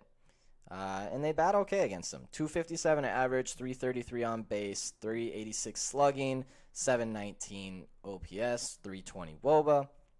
Pretty solid stats. On the other side, Framber Valdez has really not faced the Braves much at all. He's only faced Soler, Eddie Rosario, and Adrianza, and Heredia. God, baseball names. Anyways. Only faced him all once. However, when they did face him, they batted .429 against him with 600 on-base percentage, a .429 slugging, over a 1.0 OPS, and a .472 WOBA. So not a lot of stats there to base that off of. Jose Altuve has done very well against Charlie Morton, as he has just about every pitcher in the freaking MLB in the postseason. But I am going with the Atlanta Braves tonight. It's kind of scary with the Astros at home. I normally don't like betting against the Astros at home, but I do think that Braves are just too good of a team right now. This should be a great series, honestly. And any team at plus money I'm probably going to take, or any team close to plus money I'm going to take. I expect this to go 5 or 6 games. I expect it to be very close, very competitive every single game. The over-under is set at 8.5. I'd probably be taking the over in this one as well. Actually, I'd probably be taking the Braves team total over in this one. What is that at? Framber Valdez is not overly impressive. Lance McCullers Jr. obviously announced that he's out for the entire series, as he was last series. I don't know what's going on with him. I don't know if it's dead arm or if it's problem with the team or something like that. I have no idea. But he is out once again. That is their ace, and Framber Valdez is not an ace. Charlie Morton does scare me putting the game total over on this because he can have a very, very, very, very good game. It's one of my more favorite pitchers to bet with in the MLB. Let me check what a Braves team total is at. It's 3.5 minus 124. Damn, I was hoping it was going to be a little bit better odds than that, so maybe not. Maybe lay off that. Maybe lay off the game total over, even though I expect a lot of runs tonight. I just don't trust it to happen against Charlie. So Braves to win and the game total over. I'll lean. Yeah, that's about all I got. Should be a good game. Should be a great series, honestly. Very excited to watch this one. And hopefully the Braves do not win the World Series again. Or the Astros do not win the World Series again, because that would be upsetting. Everybody would be mad. Everyone would be mad. All right, let's get into the NHL, which has been by far our hottest sport right now. We are absolutely crushing the NHL. This is by far the best start I've ever had to an NHL season. It's been a lot of fun so far. So let's get to it. 7 o'clock, we have Flames, Devils. Devils at home getting slightly favored at minus 115. Getting the Sharps, getting a little bit of public money. I'm going Devils with this one. Flames have played a lot of games in a small amount of time. Now, the Flames are a better team than the Devils. Without Jack Hughes, the Devils do lapse on offense a little bit. But the Flames are just playing too many games against good teams. They should be pretty worn down tonight, especially on an extensive road trip. I think this is their 4th game in 6 days, all on the road or something like that. It's been a brutal little road trip for them, so I'm going to go with Devils on this one, just their money line. I wouldn't push it any further than that because the Flames are capable of scoring, are capable of coming back and putting this in OT. So just the Devils money line, I think, is a solid play tonight. Next, at 7 o'clock, we have the Lightning at the Penguins. Looks like Penguins are getting the underdog at plus 120-ish. Lightning are sitting around minus 130, minus 140. Whatever you do, do not bet on the Lightning. They also in the same position as the Flames, been playing too many games in too short a time. A little banged up. Now, the Penguins are also banged up. They have Crosby, Malkin, and, oh, God, I'm not going to forget this name right now, am I? Hang on.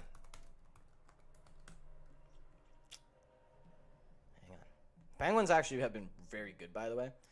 Impressively good. Jeff Carter's out. Sorry. And Chris Letang is out. Damn. On the Lightning side, they have no one really new out. Maroon is the only one, but it's not a huge loss for them. Just don't bet on the Tampa Bay Lightning tonight, is all I have to say. I'd be taking the over in this one. With all these people out, normally skates faster. People are skating a little bit harder. I expect a lot of rebounds. I expect a lot of trash goals tonight. And it's set at 5.5. Penguins have been a very, very good offensive team. And I think even if they do lose this game, they still put in 2 or 3, and that would mean that the Lightning have to put in 3 or 4 to win. So over 5.5 is pretty solid. I actually this morning took a parlay with Lightning Penguins over 4.5 and Jets Ducks over 4.5 because Jets don't know how to play defense and like to play offense, and the Ducks aren't bad at offense themselves. So that's probably my strongest play for tonight is parlaying over 4.5 Lightning Penguins Jets Ducks over 4.5. Just need 5 goals in both games. But taking the Penguins Lightning straight at over 5.5 at basically a minus 110 is a very solid play as well. I expect a lot of goals in that game. Penguins team total. Oh, that's a good idea. I always forget that hockey has team total, and I don't know why. What's it sitting at, Isaac? It's 2.5 at plus money. If it's sitting at 2 flat, I would grab that for sure. All right. Golden Knights and Avalanche. Avalanche getting slammed by the public at home at minus 175 with good reason. Golden Knights have looked terrible. Golden Knights are very, very banged up. The Avalanche have their guys back pretty much, or the guys that count, I should say, which is Landeskog and McKinnon, and then they got Rantanen in there too. They should be fine. Girard is a day-to-day. That's a pretty good defenseman of theirs, but I can't imagine that it would hurt them too much. On the other side, the Golden Knights have so many people out. Patrick, Martinez are both day-to-day. Whitecloud is out. Pacioretty's on IR. Mark Stone's on IR. Alex Tuch is out. That's a wild guy that we got rid of way too early in the expansion draft, and I'm still sad about it, but it's fine. We kept Matt Dumba instead. So Golden Knights banged up, just not playing well at all, playing too many games in too short a time. Colorado at home, look for them to win pretty big today. Minus 1.5 or the regulation is a solid play for them. I'm probably going to take minus 1.5 because they can pump in a lot of goals. Actually, let me check the spread real quick. Yeah, against slammed on spread, I'll probably just do regulation, honestly. I'm guessing Golden Knights get a cheap one in or something stupid. Seeing a lot of people play plus 1.5 for teams. I just want to warn people about doing that. Plus 2.5, if you're going to throw it in a big parlay, I'm fine with that. But plus 1.5 is not the smartest play in the NHL. Remember, in the last 2 minutes of the game, the point is to. So this is my justification for not taking plus 1.5s. Absolutely, there are games that end up 1-goal games, but remember, in the last 2 minutes of the game, people pull their goalies.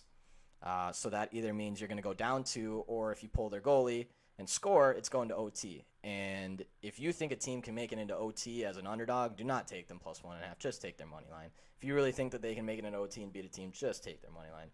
Plus 1.5 is not smart. Case in point last night was Florida Panthers, who I would not have taken minus 1.5 last night because I kind of figured that they were that was going to be a close game. Sure as shit, they almost blew it in the very end, but then, of course, the empty net goal gives them up 5-3. So don't be taking plus 1.5s. Plus 2.5s are fine.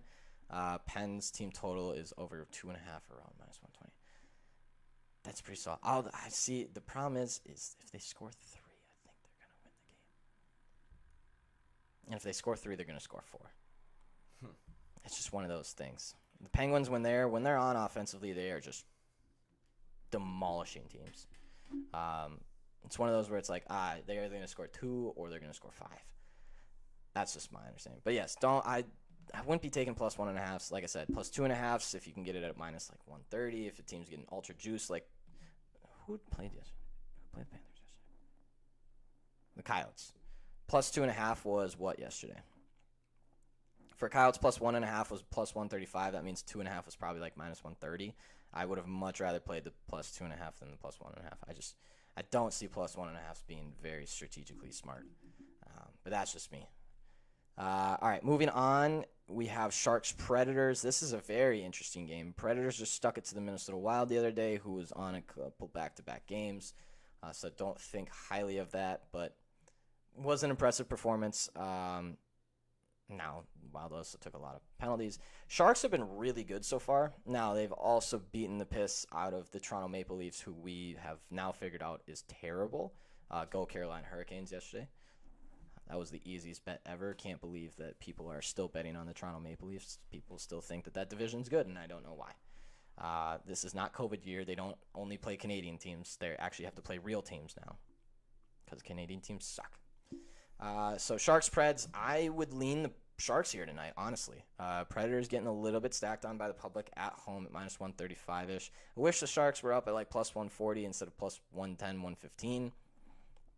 But it's still decent value there. I think the Sharks are just a better team than the Preds. Sharks have been kind of impressive so far. I'm not going to lie. I didn't have high hopes for them coming in with Evander Kane's whole thing and everything like that. But remember, they still got Couture. They still got Brent Burns. They still got Thomas Hartl. They still got Erik Karlsson. They still got Kevin LeBlanc. They still got plenty of Nick Bonino. They still got plenty of guys that can play very well on that team. And there's just... I mean, of course, Nashville has Granlund and Duchesne and Forsberg and Johansson, but like it's just San Jose. If they had Evander Kane right now, they would be a very lethal team. And I think that's the only thing that scares me away from them is that the fact that they don't have one of their best players. But Sharks, I lean them. They should be able to pull this game out. Also, there should be a lot of goals this game. Sharks have been scoring at freaking will, which is again impressive for them.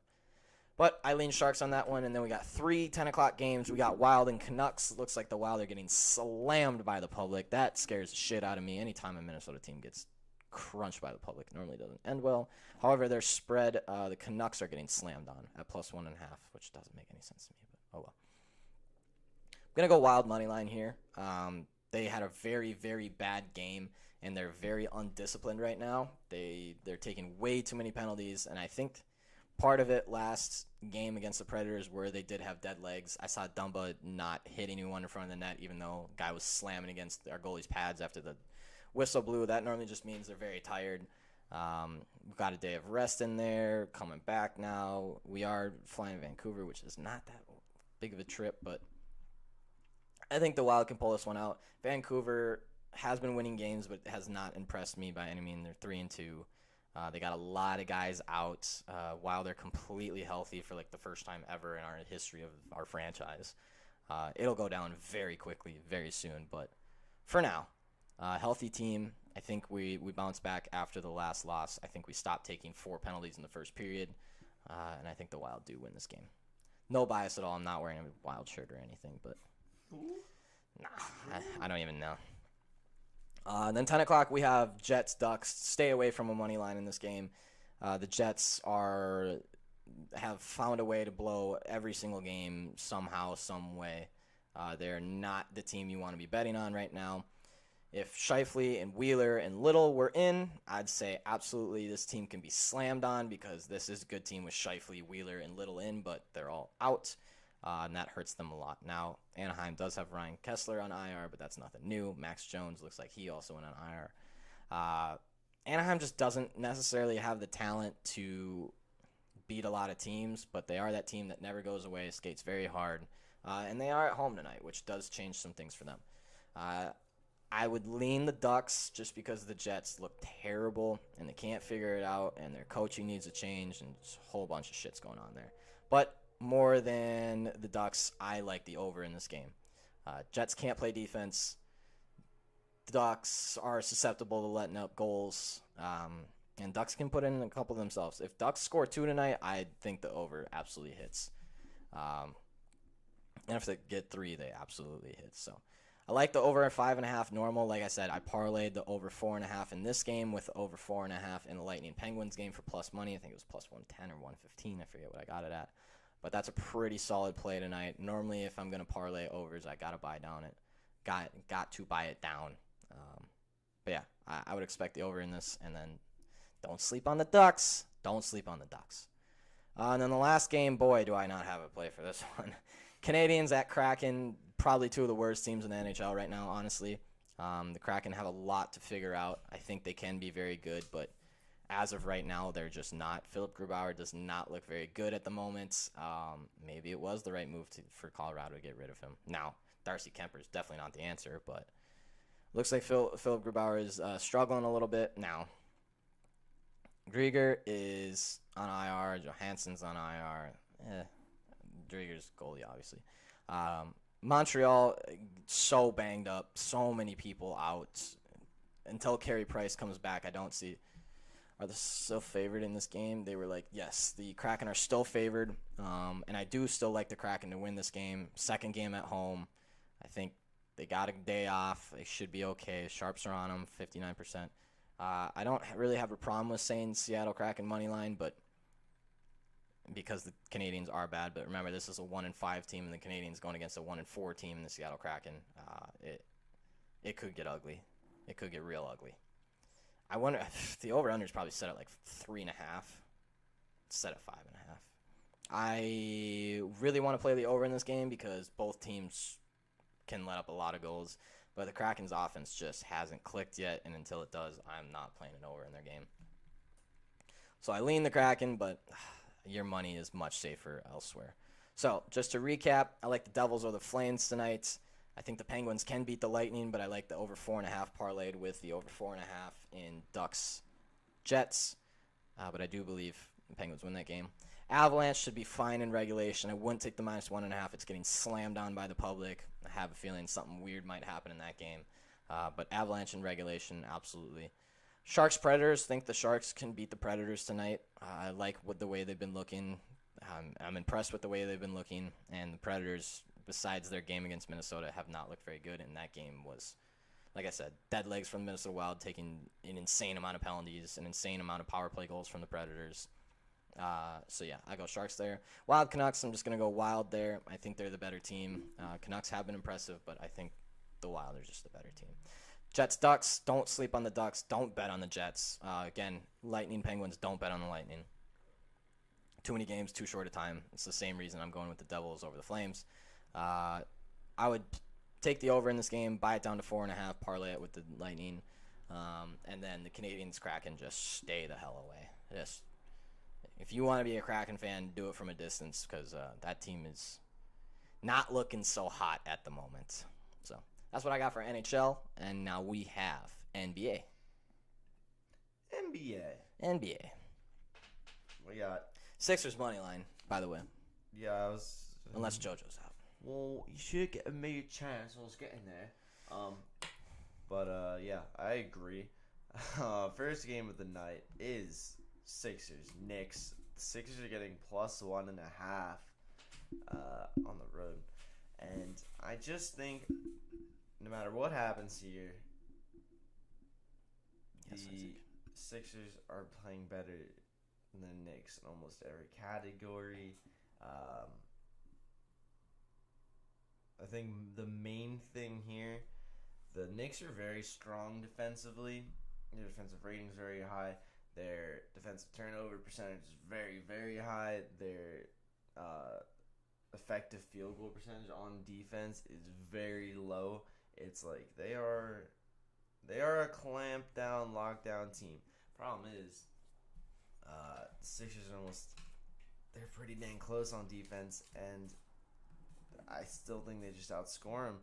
Their rating is so high on offense, and that rating is great, and their pace is it still the lowest in the NBA? Yeah, by far the lowest in the NBA. They are just cruising, bully balling with Embiid, and they won't be able to stop that one bit because at the end of the day, your effective field goal percentage doesn't matter when you're 1 foot away from the rim. Is Embiid playing though? Can't stop him. He is a game time decision. Okay. I haven't seen anything. I looked around. I haven't seen anything suggesting that he won't play. The only scary thing is Andre Drummond is also a game time decision, so could be a no center kind of night That would be a problem. Could be a problem. Keep an eye on it. I think JoJo should be fine. Knicks are getting slammed on by the public. All right, well that's even easier. I think as long as even if JoJo plays unlimited minutes, should be all good. Should be just fine. Yeah, that would be tragic. Hopefully, no kids have to see JoJo do what he's gonna do. Next game, Warriors Thunder. The Golden State Warriors are playing the Oklahoma City Thunder in Oklahoma City. They're getting -8.5 points on the road. Over-unders at 223.5. This is a weird one because the Warriors are so much better than the Thunder. Thunder are so bad. They're so Holy bad, shit. and I hate doing these big old spreads, but Warriors should be getting -13.5. I would agree. So I even like that. Warriors -8.5. Has Wiseman played in a game yet this year? Has he been out every game? He has been out every game. Yeah, this he year. has. Maybe He's still full clearance is still weeks away. Yeah.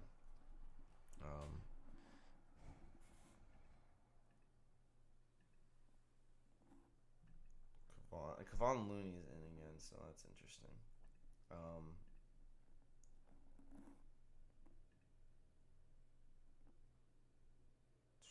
What was I going to say? Oh, yeah, so the Thunder are like the worst defensive team in the NBA and probably the worst offensive team in the NBA. They have the worst net rating. And their pace is like the Sixers, but they don't use it to score any points. And they turn over the ball a ton, and they can't score, and they let the other teams score. They're really, really bad. This is a classic. Hey, Warriors are looking really hot right now. The Thunder look terrible right now. Just take the Warriors. I agree. Rockets Mavericks is a very interesting one. The Rockets are getting +10.5 on the road. And to me, my brain can't figure out how the Rockets are getting +10.5 and the Thunder are only getting +8.5. But the Mavericks aren't that good. Don't be fooled by the silly, gross Mavericks because they're disgusting right now. Their offensive rating is terrible. They are not scoring at all. They're down there in the depths. The main thing is they're down there lower than the Rockets. They are a worse offense than the Rockets' offense. They are a worse defense than the Rockets' defense. They have a worse field goal percentage. The only thing that they could possibly get the Rockets on is that the Rockets love turning the ball over.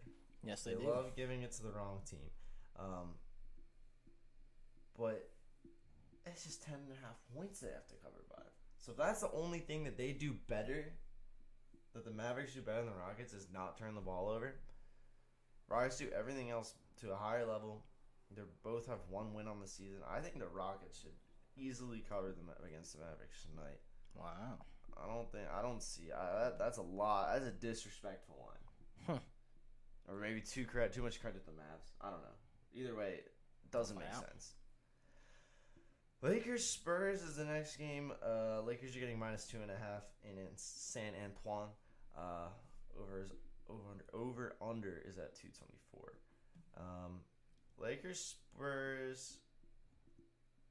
I'm not just doing this to be contrarian, but the Spurs are looking better than the Lakers right now. Yeah? Yeah. Basically, again, it's like Spurs, first of all, are locked down in the turnover game. They're keeping theirs very low, and they're forcing a ton for the other team. The only thing is they let up clean shots. They're not exactly a great. They don't put up that much contesting on shots, but they keep it low still. The thing is, the Lakers break enough shots on their own that it doesn't matter. Lakers are letting up more points than they're putting up per 100 still, and the Spurs are doing the opposite, even though they both are 1-2. I think you take the Spurs with the points. Okay. Dogs. And to continue the trend of dogs, our last game of the day, it's Nuggets Jazz. Nuggets are getting +7, which boggles my mind. Even after they just lost the Cavs by 9 last night? Yeah, I still don't see it. I still don't see it because even with that loss,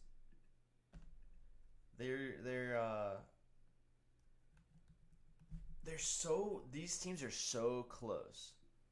It's actually this should be such a fun game. They're so close in almost every single category you look at. Yeah. It's gonna be the only thing once again is the Nuggets turn the ball over too much. But at least onto the Nuggets' credit, they force a ton as well. They're like the margin's only like -1 per game, even though their turnover percentage is like 18.5 and their defensive is 17.5. It's still at least they're getting 17. They're so close, and it's like Utah edges them out in their offensive defensive rating, but then Denver just slightly edges them out in their field goals. Jokic should have about 80,000 points there, right? Jokic with should Rudy have Gay out. Yeah. He should. Wait, no, sorry, Rudy. I was thinking know. Rudy I've done Gobert. him before. I was thinking. I don't about know, that. not because Rudy Gay out, but I think Rudy Gobert is a little bit overrated in that sense. I don't think he stops a guy like Jokic from having his way. Yeah. I also like the over in the Sixers Knicks game. Really? I think they both get this. It's 217, and they both get this. Kind of like a thing about I don't know. Everyone assumes that they're two grindy defensive teams, but the Sixers have absolutely not been a defensive team since we've been playing without. Aren't their paces like the two slowest in the NBA though? The Sixers is very slow. Set threes and points all day.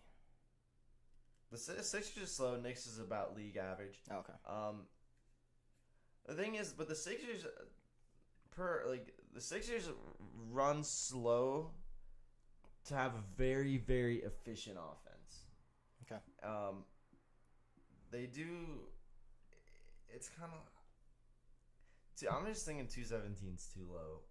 I know the Sixers. That's the thing. They average 116 per 100, but they only average 97 possessions per game. So obviously you have to measure that and take the average and all. But it's still higher than you'd expect. And the Knicks fly around. Knicks fly around and score points, and neither of them are that good on defense is the thing. Sixers let up a lot of points, as do the Knicks. I think they should be. I think that should go over. But yeah, so I like the Sixers. I like the Warriors. I like the Rockets. I like the Spurs, and I like the Nugs. All right. Well, that Nuggets Jazz one might be one that is just worth. Hey, just watch that. Just game. watch that one. Just watch that game. That's fair. Just enjoy the basketball. When's Jamal supposed to come back? I don't know, man. Remains without a timetable. Damn. I want to see him play again, and I hope that he's as good as he was when he left. Oh, RJ. Boy, has he not lived up to anything that they said he was going to be. Except for people who said he wouldn't be that good. Yeah, that's true. I don't remember a lot of people saying that, though. Not when he first got drafted. He was supposed to be the Knicks turnaround player.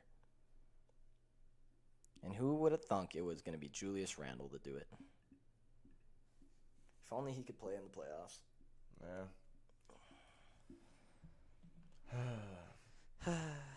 Poor RJ Barrett. Well, that's it for basketball, too. Fellas, we're done early today. Yeah. We don't got anything else. Early look at. Whoa. The Cardinals are already up to -6 on Thursday? Fudge. Frick, man. That's no fun. I don't like that line. They're definitely going to win, but geez, I don't like that. Can we get a weather segment? We do be having some time. It do be weathery. It do be weathery. We do be having a leak in our ceiling from all the weather. Yeah,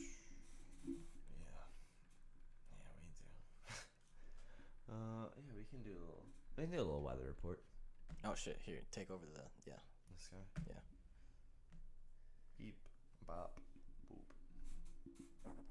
1 second while we load the soothing sounds.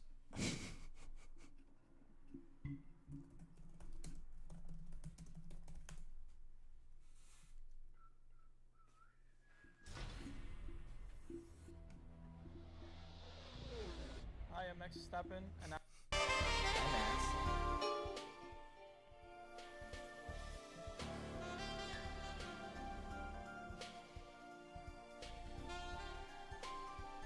Alright. Well, fellas. Long time it is.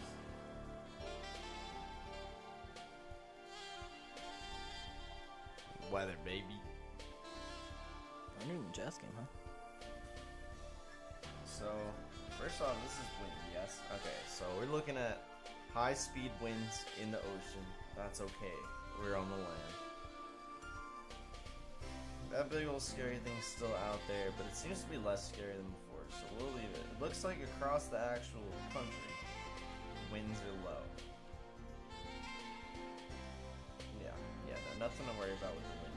This guy could cause some problems. If you're in Connecticut, it looks like he's coming right at you. What's he doing? So be careful with the weather. I loved the weather. I would listen to the Weather Channel all the time. And just, again, the Weather Channel music was just so good. I don't know, it's crazy. It's also crazy when you're like a kid, but like every season almost feels like a year. Yeah, it's Like, oh dang, we're in the winter now. Like I'm gonna be cold for years. Rain though, I'm interested to see this. Okay, looks like we're finally getting out of that storm over here. That's going up to New York to cause some problems. Sheesh. Yeah, looks like there's gonna be big rain in New York. Big rain up in North Jersey. What about the rest of this? Everything goes pretty dry around here. What's this little pocket? Yeah, Grand Junction. I've seen a little bit of green level rain, so be careful. Not too careful. Probably no snow. Wait, how's the temp? Where's a nice day? Ooh, it's cold over here. Be careful over there. And this little warm, Yeah, that's us. warm little U. Yeah, we're right here. Let's see. We're over here. I was like, we're where? That's delayed. It's 64. Oh, yeah, that's right. It's 64 out over here. Let's see what these blue zones are looking like. 31 in Nevada? I thought Nevada was supposed to be hot. 31? Yeah.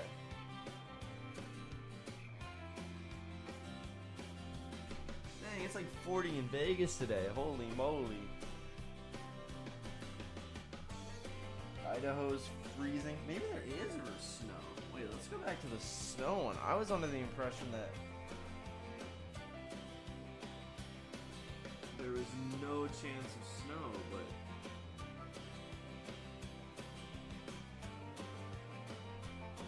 yeah, we got snow. We got snow up here. Where? Up in the old Minnesota? No, we're here. Man, I'm Pacific surprised- Northwest. I'm surprised we don't have snow yet. It's actually not even that cold over there. It's freezing up here. It's snowing in Nevada.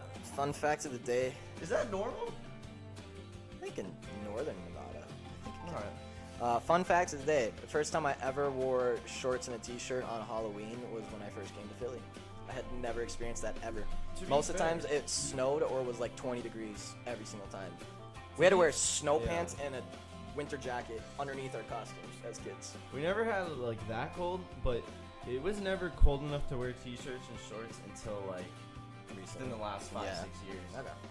It's interesting because it used to be more likely that it would snow on Halloween than that would be a nice day. Yep. It's interesting, man. I've had some changing. Yeah, dude. Global warming is the thing. It is warm. We did repair our ozone layer though. It's Shout patched out back ozone. up. It's patched back up. Oh. No more hole. So these are the clouds.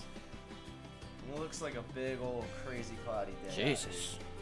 And then obviously Ain't a lot of sun around This is here. where all the snow is over here. This probably helps with the cold. And then this is us. If it was colder, it would be snowing here, but instead it's warmer, so it's just rain. How's visibility? Yeah, it's bad. Visibility's bad. You can't see a thing. Over here in the packed NW, you can't see a thing. It's very hard to see. Wow, is green bad? Yeah, green's bad visibility. So if you're around these little snow pockets all over the place, you cannot see a thing. Be careful. And then the waves. Oh god, if there's snow and the waves coming in. Oh god.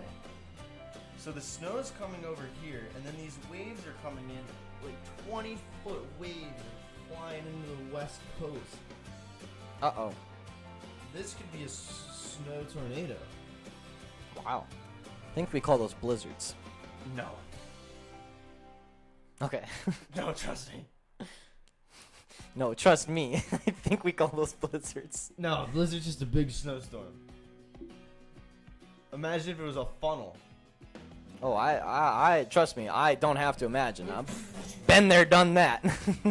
But the power of a tornado with all the cold snow. You know that's not possible. Yeah, Fun you know, fact. warm Yeah. fact, yeah. I know, I'm the weatherman. I actually never thought of that, but that does make sense. Yeah.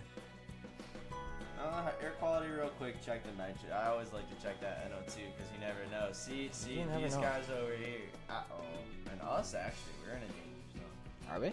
Yeah. I can't imagine. Philly has very good air quality. Oh, this is an ozone layer button. We can actually see the ozone layer? What does this mean? I thought the ozone layer was way up in the sky. Me too, man. Crazy. There's a stupid little button. That's blocking me. How does New Jersey have worse air quality than us? Yeah, I mean, I can tell you why. No, not that. It's just because it's so close to New York. They just put it all in a giant ceiling fan and then send it over the river. Gotcha. Sorry, I have to do this so I can reach this. I just want to know how the ozone's doing. Yes.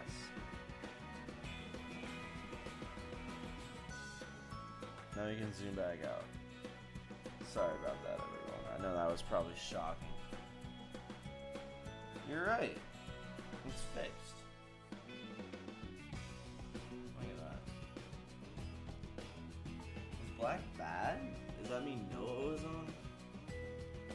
And does green mean a lot of ozone? You're the weatherman. I don't know what a DU is. I'm gonna assume that the up here means more Wait, ozone. D-E-W or D-E-U? Just DU. D-U? Oh, I don't know. Driving under... A bridge. Yeah. Alright, well, you know, there's rain over here. It looks like we have pretty good ozone coverage. There's rain over here, big waves coming in this way. There's a big old storm circling out here. It's cold in Nevada, it's warm in Florida. I think that's what I got for the day. Alright. This is a good song. I do enjoy this song a lot. Me too. Fellas, that's all we got for you today. This might be the first time we actually end the show 5 minutes early. Incredible. Look at us go. Fellas. We just flew through the bets, huh? Yeah, there wasn't a whole bunch. No, It's a not smaller a lot. NHL slate, Smaller smaller NBA slate. one. Most times we have one or the other that is like big one, 10, yeah. 12 games, but yeah, a little slower today. Fellas, good luck out there tonight. Enjoy World Series Game 1. Go Braves, go Braves, go Braves. Even though I think the Astros might win, go Braves. Go Wild. Go Sixers. Go a lot of teams. Yeah. A lot of teams. Go team. Good luck tonight. Good luck with everyone's bets. I hope everyone makes some money tonight. I hope the show helps you make some money tonight, as we have been doing. We do be doing that, helping a lot of people. More than helping people win money, I think we've been helping a lot of people not lose money, aka the Lightning yesterday getting blown out by the Sabres, and the Calgary Flames blowing out the Rangers yesterday, which we told you both to stay off of, and I saw all of gambling Twitter on both of them, so felt pretty good about that one. Anyways, good luck tonight. Win some money. Win all your bets. Stay safe out there, and we will see you tomorrow on the Fellas Show. True.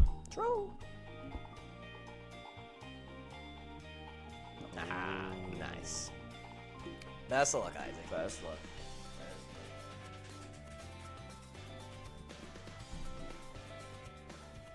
There it goes.